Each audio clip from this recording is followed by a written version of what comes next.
प्रदेश के मनाली की सोलंग नाला के साथ लगती अंजनी महादेव में बीती रात बादल फटने से पलचान में भारी तबाही हुई है। पलचान पुल पर मलबा आने से मनाली लेह रास्ता अब बंद हो गया है। बादल फटने से आई बाढ़ से पलचान में 3 मकान भी बह गए हैं, 2 को नुकसान पहुंचा। पुल क्षतिग्रस्त होने से अटल टनल का रास्ता भी अब बंद हो चुका है। उसके अलावा नदी में बने एक बिजली प्रोजेक्ट को भी काफी नुकसान हुआ है। एसडीएम मनाली रमण कुमार शर्मा रात में टीम के साथ मौके पर पहुंचे। नदी तट पर बसे लोगों को अलर्ट भी कराया गया। उन्होंने बताया कि बाढ़ आने से अब भारी नुकसान हुआ है। साथ ही बता दें कि बिजली के छोटे प्रोजेक्ट को भी क्षति पहुंची है।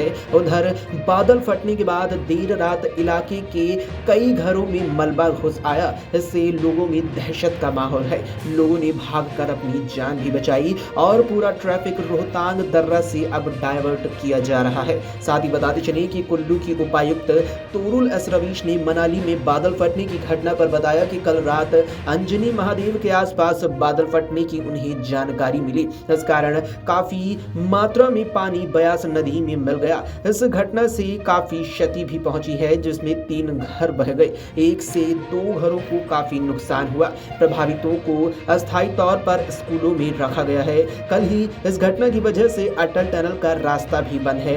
इसके बाद सारा ट्रैफिक रोहतांग पास की तरफ डाइवर्ट किया जा रहा है। अति आवश्यक सेवाओं से वाहन हमारी प्राथमिकता होंगे और पर्यटकों को रोका जाएगा। तहसीलदार मौके पर भी मौजूद है। इसके अलावा उपायुक्त तोरुल एस रवीश ने क्या कुछ कहा, जरा सुनिए। को कल 12:30-1 बजे के करीब अंजनी महादेव के आसपास क्लाउड बर्स्ट हुआ, जिसकी वजह से सडनली बहुत वॉल्यूम ऑफ वाटर आ गया पागल नाले के थ्रू और वो ब्यास में आगे मर्ज हो गया। इसमें काफी डैमेज हुआ है। 3 घर ऑलमोस्ट वॉश्ड आउट है और 1-2 घरों को और प्रोजेक्ट को और भी डैमेज हुआ है। ये जो लोग हैं इनको टेम्परेरी हाउस किया जा रहा है वहाँ के स्कूल में और साथ ही और भी सारा डैमेज इसका असेस किया जा रहा है अभी है, बट वो थोड़ी देर में नॉर्मलाइज होने की एक्सपेक्टेशन है। जो सोलंग के थ्रू हमारा टनल का रास्ता है वो कल के इस वाकया की वजह से अभी बंद है और बीआरओ के हिसाब से इसे ठीक करने में 2 से 3 दिन कम से कम लगेंगे। तो सारा ट्रैफिक ऊपर रोहतांग पास से डाइवर्ट किया जा रहा है वेदर अलॉइंग, और इसमें क्योंकि एसेंशियल सर्विसेज को हम प्रायोरिटी देंगे और टूरिस्ट व्हीकल्स को अभी के लिए रोका जाएगा, क्योंकि यही रोड 2 वे चलेगी। फिलहाल है 10 से 20% ही ऑक्यूपेंसी है, जो एक एस्टिमेट है, एग्जैक्ट आंकड़ा मेरे पास अभी नहीं है, बट अब रोहतांग के लिए उसको रोकना पड़ेगा क्योंकि हमें 2 वे वॉल्यूम एसेंशियल सर्विसेज का चलाना है। ठीक है ना, तहसीलदार मौके पे है और वो उनके कर रहे हैं राहत।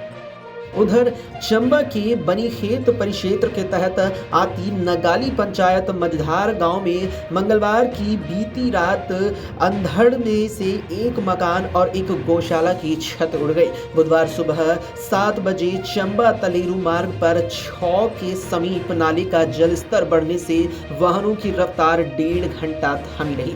साथ ही बताते चले कि मौसम विभाग केंद्र शिमला के मुताबिक राज्य के कुछ भागों में आज से 31 जुलाई तक भारी बारिश का येलो अलर्ट जारी है। वहीं बीती रात को कई भागों में भारी बारिश हुई है। पालमपुर में 68.0, धौलाकुआं में 44, नैना देवी में 42.6, धर्मशाला में 35.4, बीबीएमबी में 27, डलहौजी में 25, शिमला में 24.8 और चंबा में 22 मिलीमीटर बारिश दर्ज की गई। इसके अलावा बताते चले कि शिमला चक्कर मनाली सड़क पर प्रिंटिंग प्रेस के पास भूस्खलन से गुरुवार सुबह तक यातायात पूरी तरीके से ठप रहा। इसके चलते हाईवे बहाल नहीं होने तक वाहनों को तवी मोड़ से बालूगंज होकर भेज दिया गया। इसके बाद लोक निर्माण विभाग ने करीब 9:30 बजे हाईवे को बहाल किया।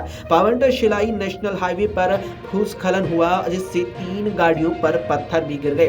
वहीं पावंटा साहिब शिलाई NH 707 पर यह भूस्खलन हुआ है। इससे मार्ग के दोनों तरफ वाहनों की लगी लंबी लाइनें हैं। निजी और सरकारी बसें भी वहां फंसी हुई है, जिससे यात्री काफी परेशान नजर आ रही हैं।